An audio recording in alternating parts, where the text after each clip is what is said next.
UPS यानी कि unified pension scheme लागू होने से पहले ही सरकारी कर्मचारियों को ओल्ड पेंशन स्कीम पर मिला एमपी और एमएलएज का समर्थन। जी हां दोस्तों, एक महत्वपूर्ण जानकारी हमारे सभी दोस्तों के लिए।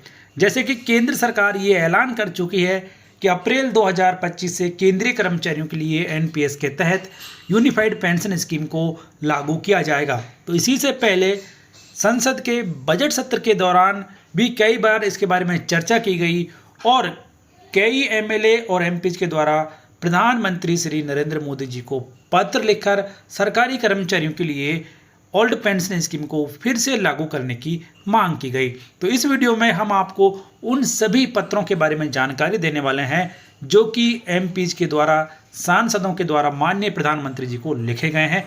तो 11 से ज़्यादा ऐसे एमपीज और एमएलए हैं जिन्होंने फिलहाल माननीय प्रधानमंत्री जी को पत्र लिखे हैं। तो कौन कौन से पत्र लिखे हैं, किन के द्वारा लिखे गए हैं, कब लिखे गए हैं, क्या मांग यहाँ पर की गई है, उसके बारे में आइए अब जान लेते हैं। लेकिन वीडियो में आगे बढ़ने से पहले सरकारी कर्मचारियों के लिए सबसे बेहतर पेंशन योजना के बारे में आपकी राय कमेंट बॉक्स में लिखकर जरूर बताएं और ये जो कदम उठाया गया है एमपीज के द्वारा उसके बारे में आपकी क्या राय है कमेंट बॉक्स में लिख सकते हैं। तो पहला लेटर यहाँ पर आप देख सकते हैं, ये लिखा गया है राम प्रसाद चौधरी जी, जो कि संसद सदस्य हैं लोकसभा में बस्ती से।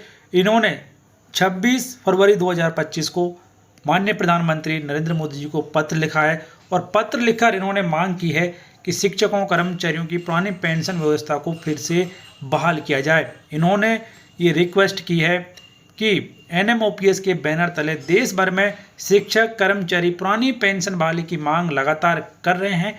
इस क्रम में मेरे संसदीय क्षेत्र के शिक्षक कर्मचारी भी हमें लगातार ज्ञापन देकर पुरानी पेंशन बहाली की मांग कर रहे हैं। तो अतः श्रीमान जी से निवेदन है कि शिक्षक और कर्मचारियों के हितों को ध्यान में रखते हुए पुरानी पेंशन व्यवस्था को फिर से बहाल करने की कृपा की जाए। तो ये बड़ी मांग उठाई गई है क्योंकि काफ़ी कर्मचारी लंबे समय से ये मांग उठा रहे हैं।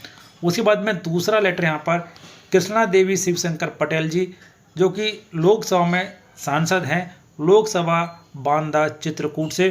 तो इन्होंने भी 7 मार्च 2025 को माननीय प्रधानमंत्री जी भारत सरकार को पत्र लिखकर सरकारी कर्मचारियों और शिक्षकों के लिए पुरानी पेंशन योजना को फिर से बहाल करने की व्यवस्था करने की मांग की गई है। तो यहाँ पर भी इन्होंने यही कहा है कि कर्मचारी काफ़ी लंबे समय से ओल्ड पेंशन स्कीम की मांग कर रहे हैं और कर्मचारियों की मांगों को ध्यान में रखते हुए ओल्ड पेंशन स्कीम को फिर से तुरंत प्रभाव से बहाल किया जाए। उसके बाद में पुष्पेंद्र सरोज जी के द्वारा भी, जो कि लोकसभा में सांसद हैं, उनके द्वारा भी माननीय प्रधानमंत्री जी को पत्र लिखकर ये रिक्वेस्ट की गई है कि एनपीएस और यूनिफाइड पेंशन स्कीम को ख़त्म किया जाए। इसके अलावा सरकारी संस्थाओं में निजीकरण को भी रोका जाए और कर्मचारियों के लिए जल्द से जल्द ओल्ड पेंशन स्कीम को बहाल किया जाए। तो इन्होंने यहाँ पर कहा है कि ज्ञापन में सरकार द्वारा देश के लगभग 1 करोड़ शिक्षकों, अधिकारियों, कर्मचारियों को मिलने वाली सामाजिक सुरक्षा पुरानी पेंशन को समाप्त कर नई पेंशन व्यवस्था एनपीएस तथा एकीकृत पेंशन योजना यूपीएस के दुष्परिणामों से बचाने का अनुरोध किया गया है। और इस ज्ञापन में ये भी अवगत कराया गया है कि एनपीएस योजना के तहत सेवानिवृत्त कर्मचारियों को पेंशन के रूप में 1200 रुपये से लेकर 4000 रुपये तक की पेंशन मिल रही है।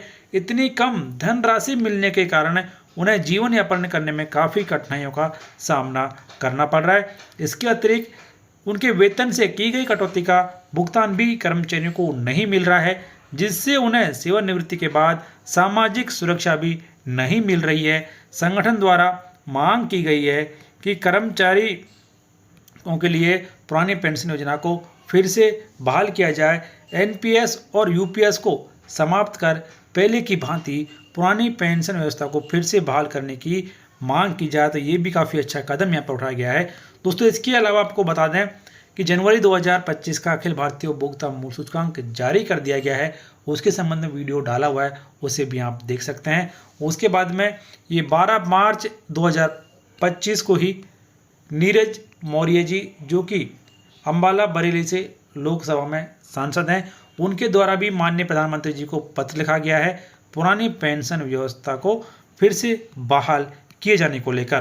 तो यहाँ पर एक बार फिर वही सब मांग उठाई गई है कि देश भर के सरकारी कर्मचारियों के लिए यूपीएस और एनपीएस बेहतर नहीं है, उसमें कर्मचारियों को कम पेंशन मिलती है, रिटर्न भी ठीक नहीं मिलता है। इसलिए कर्मचारियों की मांगों को ध्यान में रखते हुए सभी के लिए ओल्ड पेंशन स्कीम को फिर से बहाल किया जाए। तो काफ़ी महत्वपूर्ण जानकारी हमारे सभी दोस्तों के लिए, क्योंकि यहाँ पर सांसदों का भी कर्मचारियों को साथ मिलने लगा है। सांसद अपनी मांगें या फिर जो भी कर्मचारियों की मांगें हैं उनको संसद में उठा रहे हैं। कई ऐसे मामले आए हैं, मौके आए हैं जहां पर कर्मचारियों की इन मांगों के बारे में संसद के दोनों सदनों में चर्चा की गई है। लोकसभा में भी ये मुद्दा उठाया है, राज्यसभा में भी इस मुद्दे को उठाया गया है। तो काफ़ी महत्वपूर्ण जानकारी हमारे लाखों करोड़ों कर्मचारियों और पेंशन भोगियों के लिए, जो रिटायर्ड हो चुके हैं उनके लिए भी और जो रिटायर्ड होने वाले हैं उनके लिए भी, क्योंकि एनएमओपीएस के द्वारा इस मुद्दे को जोर शोर से उठाकर सरकार से ये रिक्वेस्ट की जा रही है कि सभी कर्मचारियों के लिए ओल्ड पेंशन स्कीम को फिर से बहाल किया जाए। तो दोस्तों ये सारे वो पत्र हैं, सारे वो जो लेटर्स हैं जो कि माननीय प्रधानमंत्री जी को हमारे माननीय सांसदों के द्वारा लिखे गए हैं अभी फिलहाल पिछले महीने और इस महीने संसद के बजट सत्र से पहले। तो ये एक महत्वपूर्ण जानकारी, उम्मीद करते हैं कि जो कदम यहाँ पर उठाया गया है उससे आप खुश होंगे, लेकिन असली खुशी तभी मिलेगी कि जब कर्मचारियों के लिए ओल्ड पेंशन स्कीम को लागू कर दिया जाए। तो फिलहाल इस वीडियो में इतना ही। वीडियो को लाइक कर दें, शेयर कर दें आपके दोस्तों के साथ, चैनल सब्सक्राइब कर बेल आइकन प्रेस कर लीजिए और नोटिफिकेशन ऑन कर दीजिए, जिससे हर एक लेटेस्ट अपडेट आप देख पाएंगे।